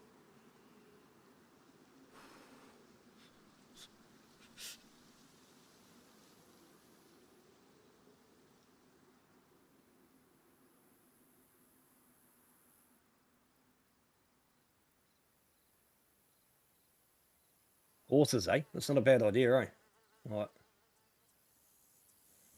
They did want to do them in DayZ because it makes sense. It's a mode of transport that doesn't need fuel, just grass and water, pretty much. And let's be real, that model looks beautiful. Hunter is amazing. Oh, He's just, mate, what a talent! Absolute talent. He obviously loves what he does, mate. Yeah, and you can see it because of the time taken to do stuff, hey? Like Dump Grad's another one, man. Animation. It's a bit janky. I know he's limited. It'd be great if the player actually wiggled a bit in the chair, but geez, he's doing a good job of what he's got. There's no proprietary tools to do all this stuff with the custom animations. He's having to, like he was on the show just the other week. So, if you want to know more about how he's doing it all, but it's amazing. I just love what he's doing. He's got a talent, man, and I think people should be harnessing it a lot more as well, because it's not something that would sort of devalue the game. It's something that would actually make the game a lot more of what it should be as well. So it's life mods that actually are reflectable in life, I suppose. Speaking, we were just talking about BI. Did you see that they're advertising for 2 positions in DayZ? I've seen one. I didn't know there were 2. Jesus, wouldn't that be interesting, eh? Like, So they're looking for a community manager, which we just talked about. I also sent it to Dat Guy Sill, who we had on the show a few weeks back as well. I think he'd be great for it. He knows the game and he's studying marketing at the moment. But all the information is in the description of the video down below, folks. I'll put it in there so you can check it. But the other one, which they actually advertised on the BI account, is a QA automation engineer. So, yeah, look, it's that's a life, isn't it? Really, like I mean, my mind goes straight away to a couple of people I think would be fantastic, and one of them is Project Lemons. Absolute, for a young guy, mate, on point. Like, I've had the pleasure of running with him and doing a few things behind the scenes with him and being involved with him, and their passion excites you. Like they're there for the right reason, which is fucking good. And what better fucking job to go for, eh? This is one that lads should be applying for as well. Any of the modders, because that's what they're after, is someone who's a modder or interested in modding the games. There was no other tertiary requirements, which is great that they're putting jobs out there, which I wouldn't call this entry level, because there's no fucking way I could do this, mate. Me either, mate. No, I could barely even manage the central loot economy of a server, let alone stuff about modding. But yeah, it'd be great to see someone known in the DayZ modding community get a role like this, because it would just be so. It's great seeing how many of them they've employed so far. And I think it builds trust as well. But like if you get someone that we know that is pretty much what they do and how they do it, then the game will be in good hands. Not that it's not necessarily in bad hands. It just offers more direction.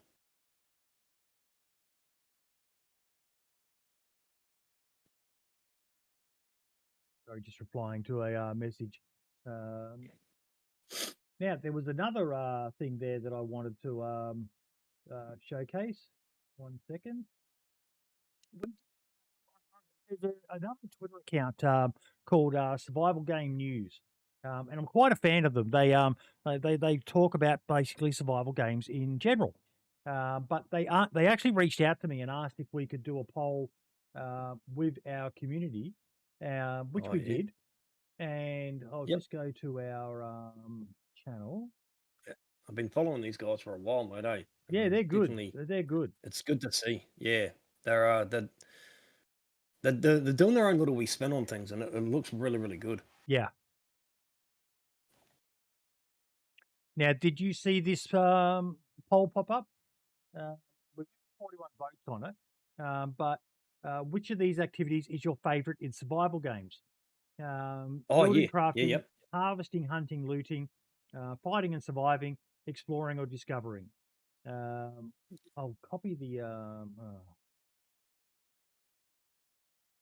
This is a chat that myself and one of the bro or old dirty sniper have quite regularly. DayZ's designed to play it whatever way you want to play it, right? It's up to you how you play your game. Like no one should or can really criticize anybody for playing the game the way they want to play. Like it's up to them. No right way to play it other than the way that you want to play it. But that's only your way. Someone else can play it differently, Yeah. and as long as they're following the rules of whatever server they're on. Did right. And I think that's the uniqueness of it, You're not sort of restricted to, should I have to do it this way, and we're in a box and that's it. I'm not really a PvP person. And what I mean by that is I don't actively go out looking for it. No. If it happens, it happens. There are That's better all cool. games for PvP, in my opinion. Did right. Like I play Tarkov, obviously. That's in a bit of a shit state at the moment, but I play Tarkov, and there's PvP there if you really want to go and get into it. And for me, when I seen that pop up, it's more the crafting and the building and the surviving. I think it's really the big thing for myself, Or the exploration, I suppose, would be the better way to say it. I'm a person that likes to get lost, and try and sort of work my way out of a situation that I get myself into.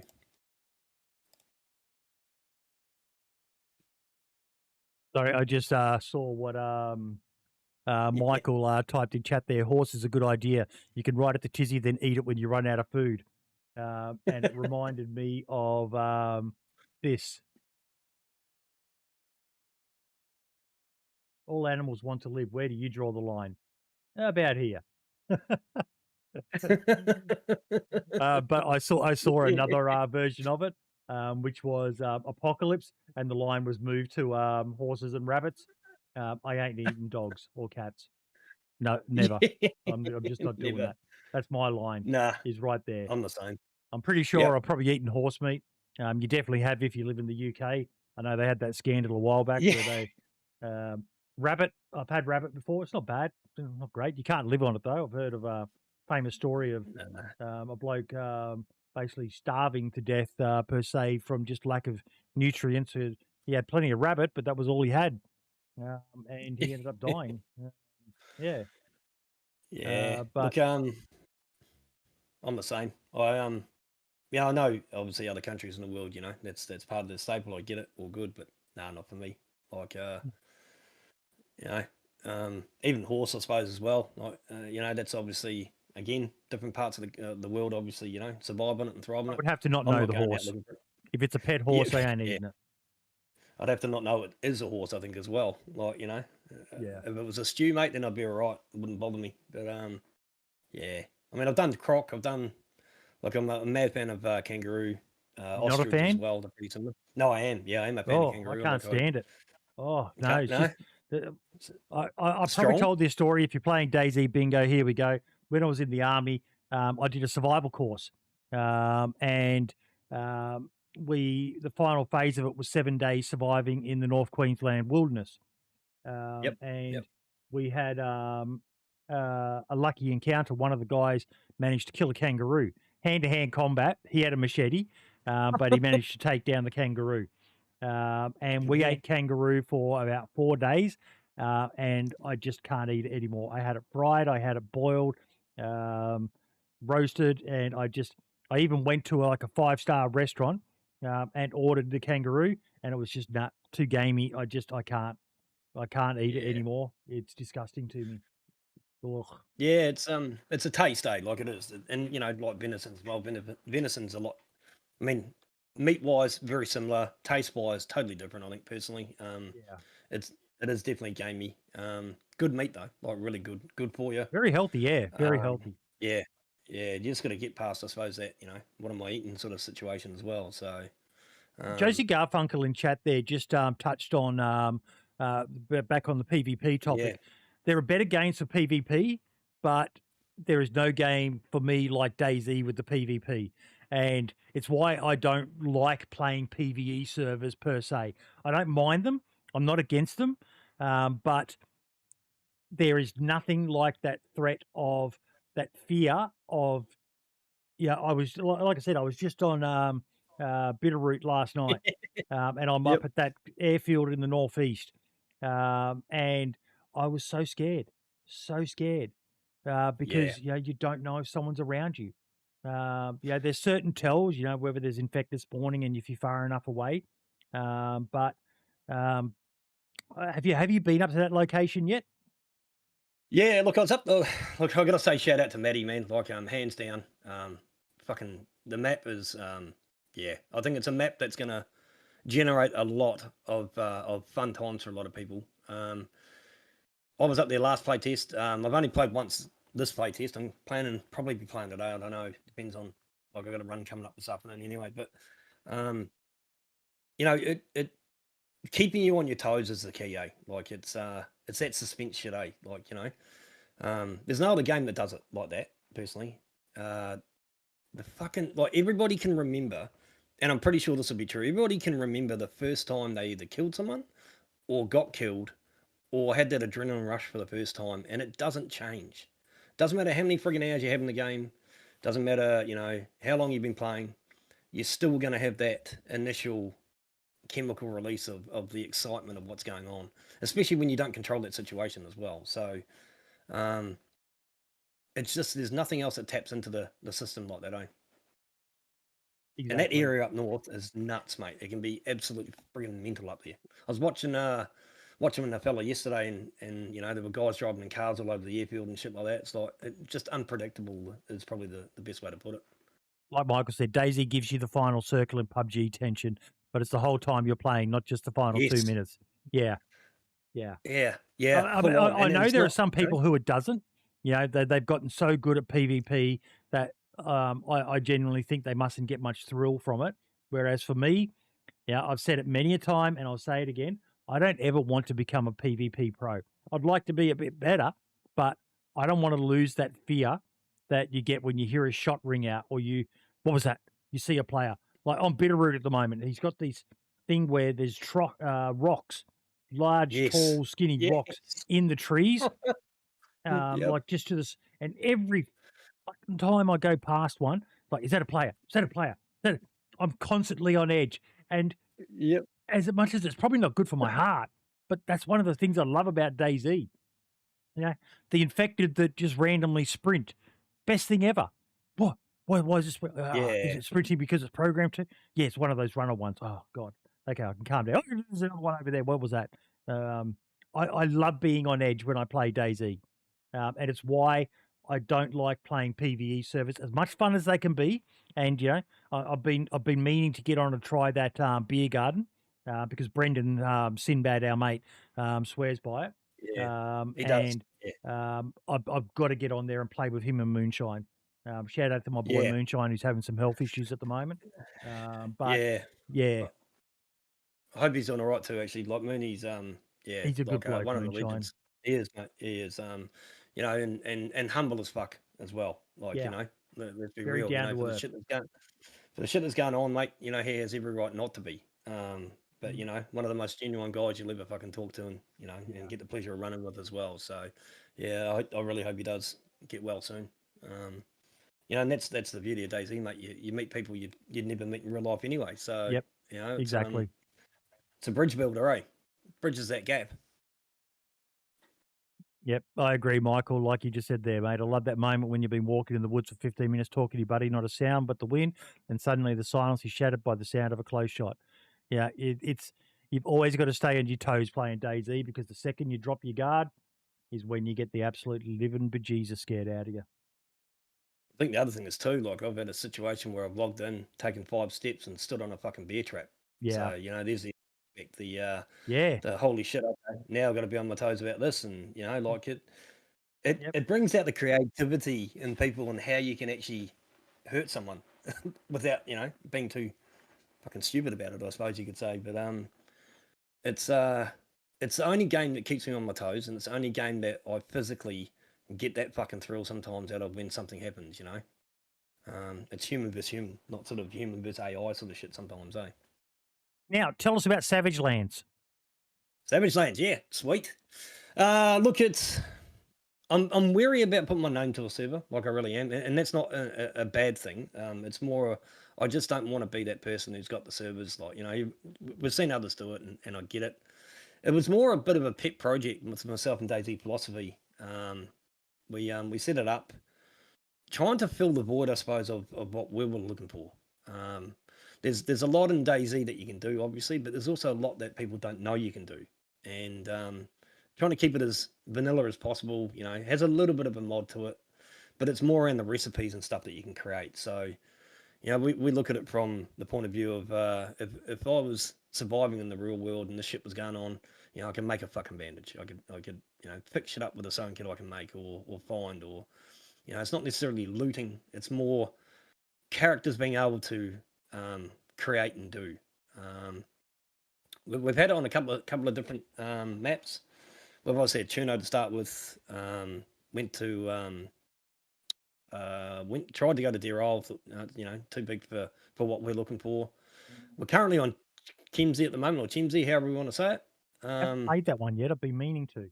Yeah, mate, it's a good map. Like, it is a good map. It's got a lot to it, eh? Like, I've been trying to find a map, and I think this is where Bitterroot's going to come into the key. When it comes out, a map where it doesn't let you get lost miles away out the way, and you're never going to have any sort of run-ins, but it actually has like this central hub area where things will happen, and it has a bit of everything as well. So, we set it up. We're sort of toying with it, just trying to play with it, and it has no admins on it.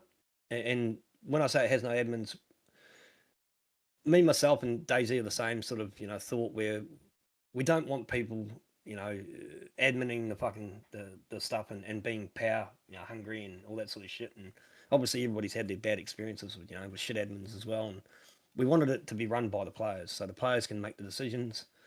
Players can put forward what they want, and do it like a good group of people that can actually enjoy a server as well. So it's been an eye opener, mate. Like, I never realised I don't think I realised what it's like to actually try and run a server as well. And look, we're not big, I'm not sort of saying we're big at that, but it's definitely a learning curve, mate, which DayZ really, really loves. He's really, really into it, and he loves doing that side of things as well, which is good. So it's given him a good outlet to explore. But there's a lot to it, a lot to server owning, I can tell you.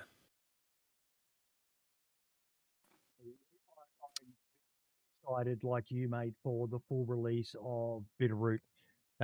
Everything I'm seeing about it, like I just messaged Maddie then, asking him if he had a private server, but I might have to look at trying to work out how to use DayZ Editor, because that airfield up north, the mountain that overlooks it, it reminded me so much of Mishkino tents, the old Mishkino tents. Yes. Where, yes, it does. But I just said to him, it just needs a mountain on the opposite side, because like the ranges are pretty insane. If you're up the top, you're looking at close to 900 meters to the actual runway.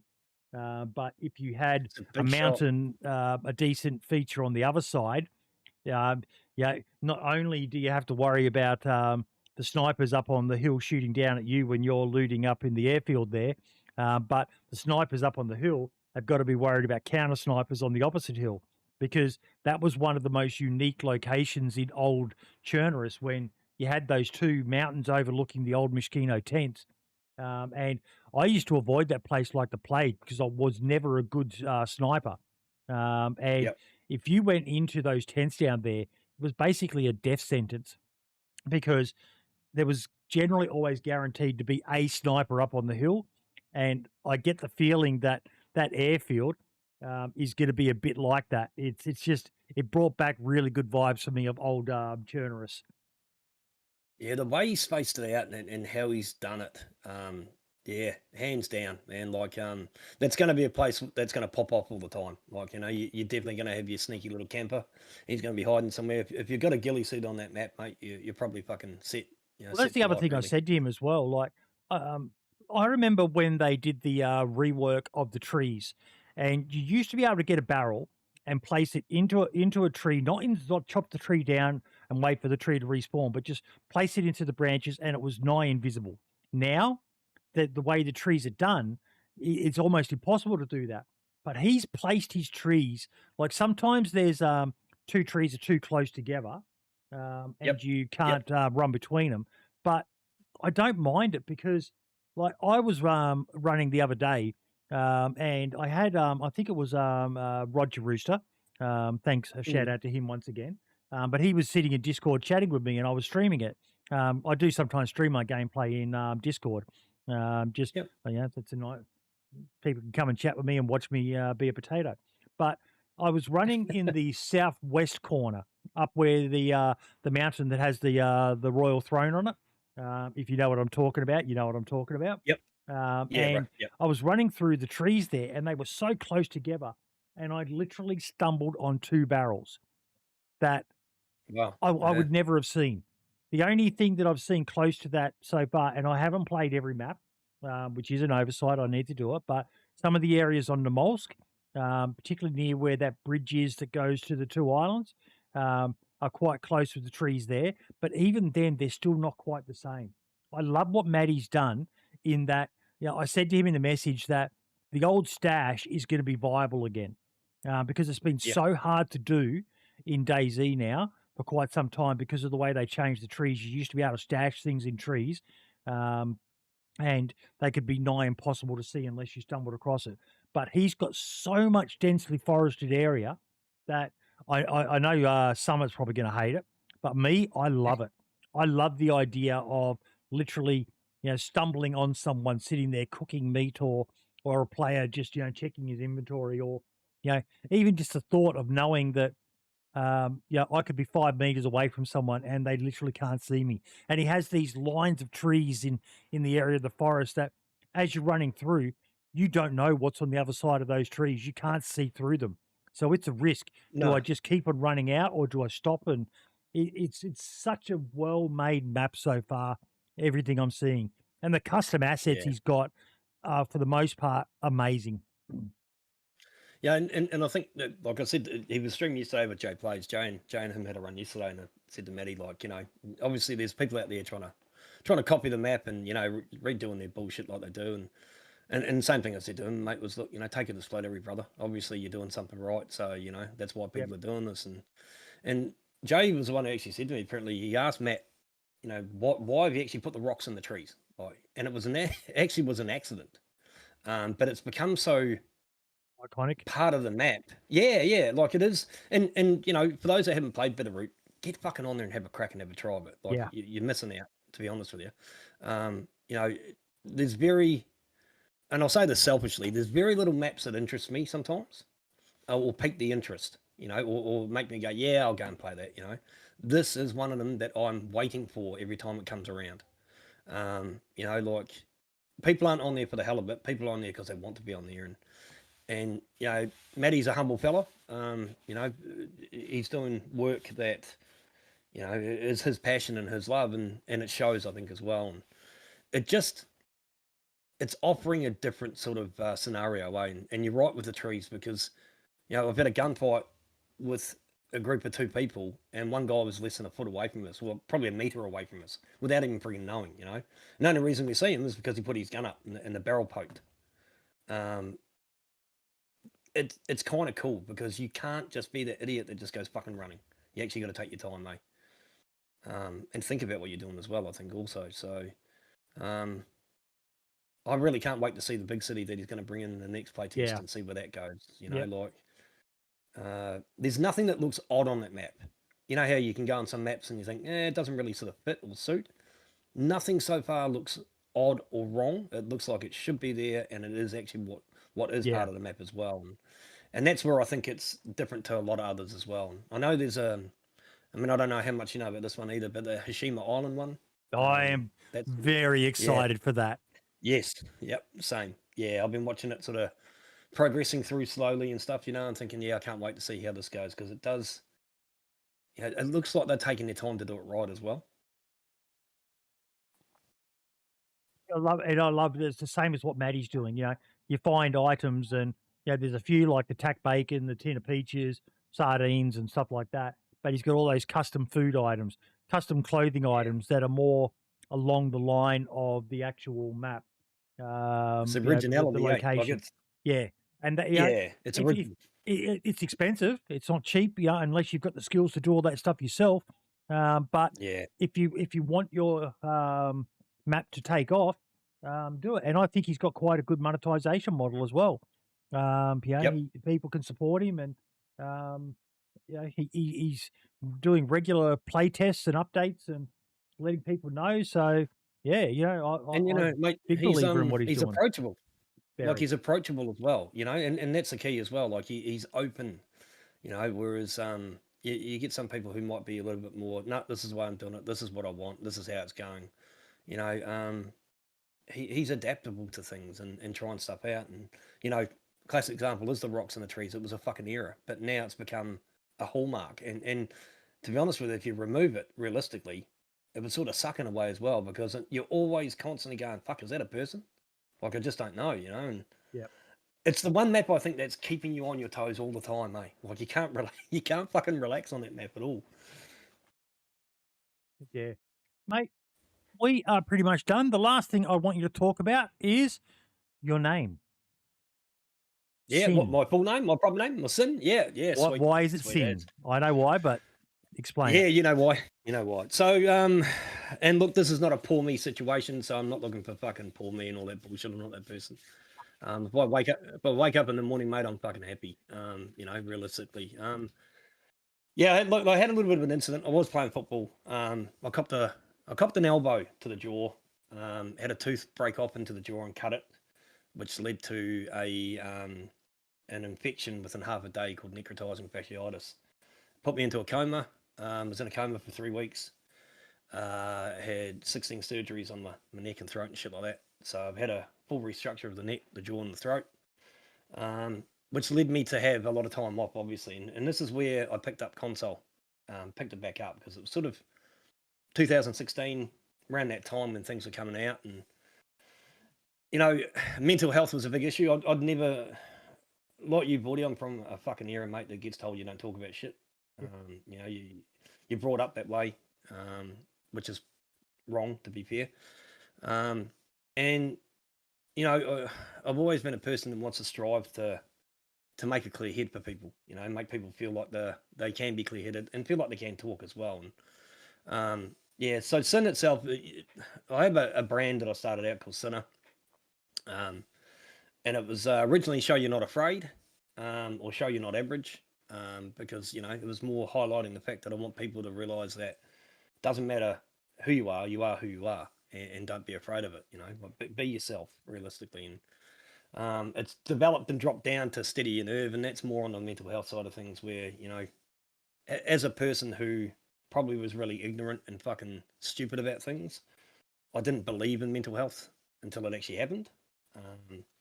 And I honestly think the wake up that I had made me realize that there are people out there that, you know, just want someone to talk to, and just want someone, even just to listen, really, to be fair.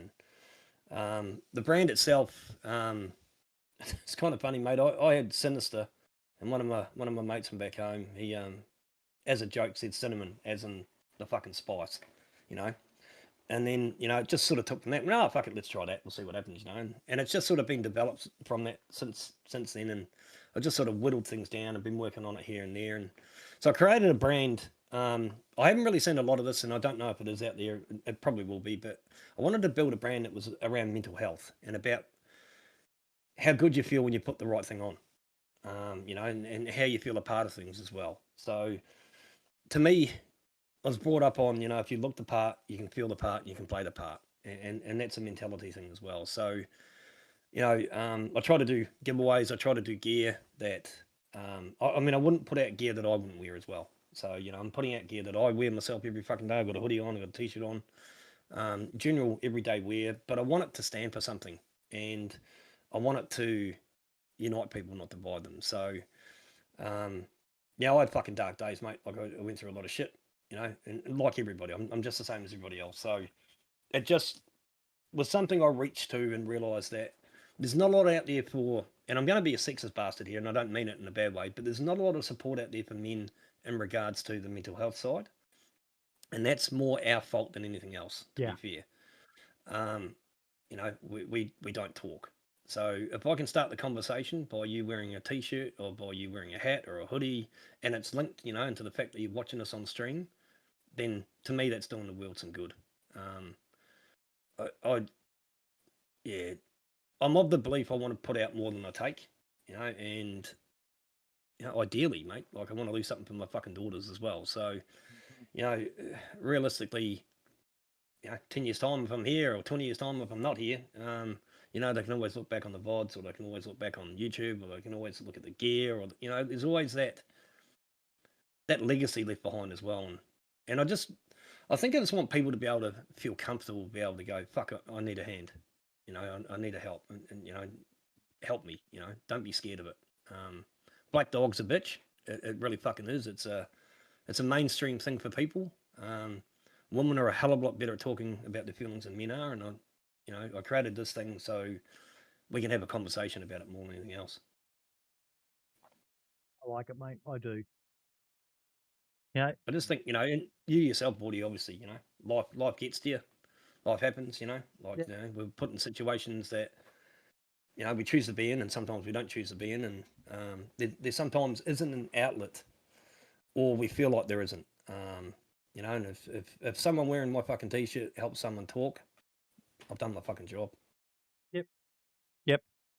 Yeah, I've been seeing a post getting around about a shirt someone was wearing, and it says, "To the person behind me, you're awesome." Yeah. Sort of thing. Yep. And it's just like, it doesn't cost you nothing to say something nice to someone. You see someone acting a bit not like themselves, reach out. Just say to them, "You all right, bro?" You never know. Yeah. You may stop someone from F11ing or something like that. Because we all have those moments where you think no one cares and you act irrational, you say stupid shit, and yeah. But no, man, I Yep. appreciate that. That's good of you. And like you said, especially as you get a bit older, you start to realise that it's time to start making sure that I leave some sort of legacy, even if it's only for your kids or something like that. But yeah, good on I you, agree. buddy. And, Good on you. It's, and that's weird. Like, don't be scared, man. Like, talk. Just talk. That's all. If people aren't going to let you talk, then find fucking people that will, because there are people out there. Yep. Exactly. So Exactly. it's sort of just been that, born out of that passion, mate, really, to be fair. Mate, done for this week. Shout out, my friend. Anything at all? Yeah, look, I will. I'm going to nick the mic and drop mic, mate. Look, I just want to shout out a couple of lads. Like, I've got to shout out to all my mods, obviously. Without my mods, I wouldn't be where I am. Shout out to Els as well, Ella, who literally helped me set this up and has been a backbone for a while. I'm going to shout out the missus, obviously, because without her, I wouldn't be doing what I'm doing. And she gives more support than anybody ever really could. To the boys or the bros, as I call them, like Jay, obviously, as well, Old Diddy Sniper, Naughty, big shout out to Gluggles and the Beer Garden. Obviously, if you're after a PvE server, get over there and play that. You're going to have a ball and you will shit yourself, I can guarantee it. Without the guys that are in my group and without my community, to be honest with you, mate, I wouldn't be doing what I'm doing. So, the most love I have is for the fucking community that I've got. The real people that keep me accountable for what I fucking do. And I love that because that can be probably a hard task sometimes as well. So, and a shout out to Brendan and Moonshine.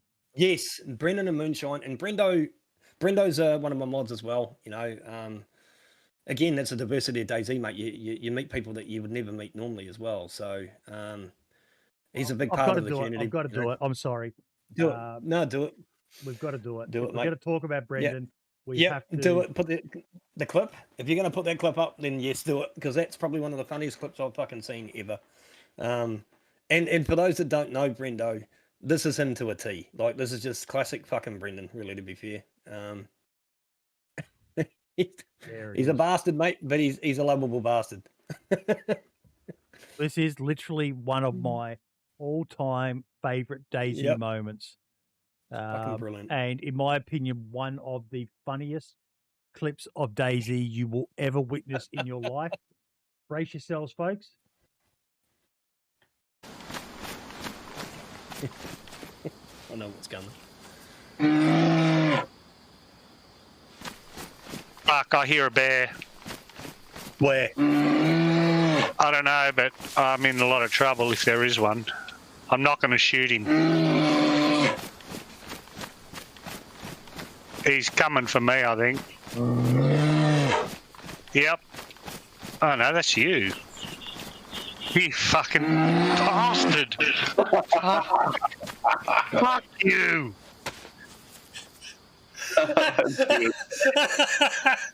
It's getting thin, Whitey. It's getting real thin, mate.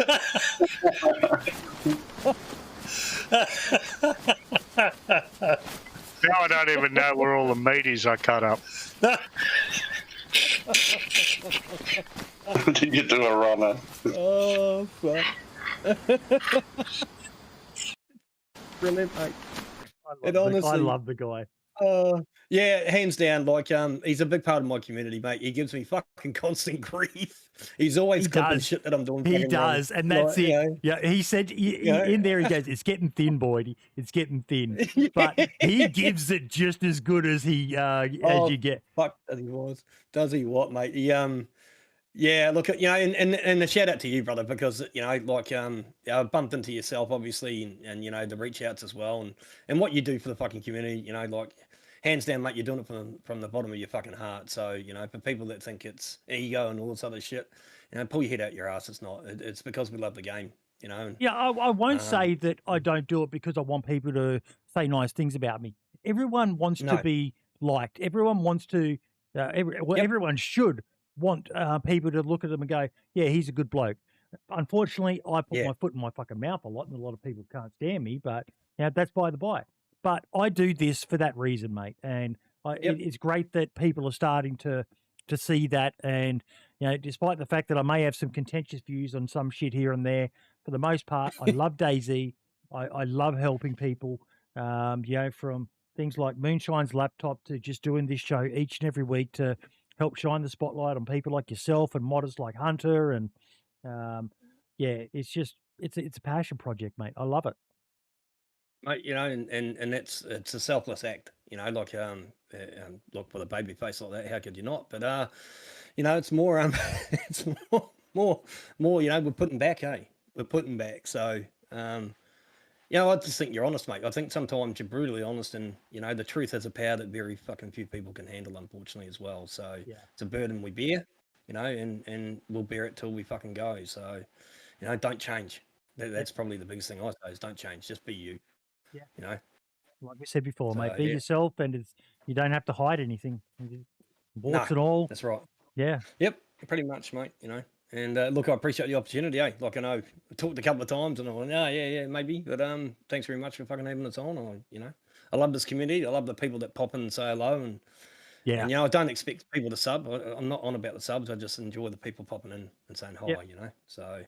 Yeah. You don't have to just be in there, and help and boost the numbers and all the rest of it. Yep. You don't have to. If you've got a few spare bucks, you can support someone. If not, just be in there. That's right. You'll make someone's day. My shout out goes to the Discord community I invited you to, mate. Yes. A local player by the name of Yuri, I think her name is. I'm guessing, but it's hard to tell these days. It's an anime female, but could be a bloke, could be a chick, I don't know. But someone created a Australian Discord community, or not Australian, but a Australian and New Zealand Discord community. And the link, I'll post it again in chat. But it's pretty much exactly what it says. It's an Aussie-based Discord community for Aussie and Kiwi players who play DayZ. So if you're looking for servers, looking for players, there's a section for console. There's a section for PlayStation, Xbox, and PC. Looking for group, looking for servers. A section for content creators to share stuff. And just I try to keep an eye on it. I'm a moderator in there, helping out. I'll probably need to get your help as well, identifying all the official Discord, DayZ servers. But one of the interesting things we did, if I bring it up, I'd just like to show people. Some people may not like it, and you don't have to. We've got a rule in there about not sharing locations and so on.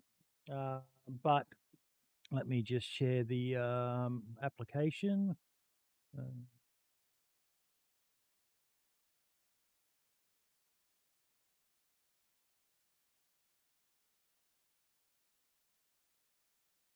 We've started. We've got PlayStation done, and I've got PC done, but only the official servers and not the temporary ones.